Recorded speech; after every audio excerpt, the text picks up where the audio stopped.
Dan seterusnya, kerana kita ada acara lagi lepas ni, jadi saya akan teruskan dengan lagu saya.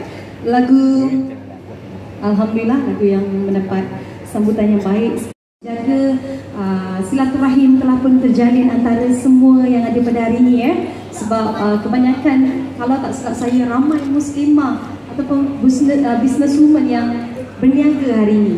Jadi walau apa pun, kadang-kadang kita jual produk yang sama, tetapi demi yang kata muslimah ya, kita sama-sama dalam merapatkan silaturahim, sentiasa bekerja keras, tolong menolong ya.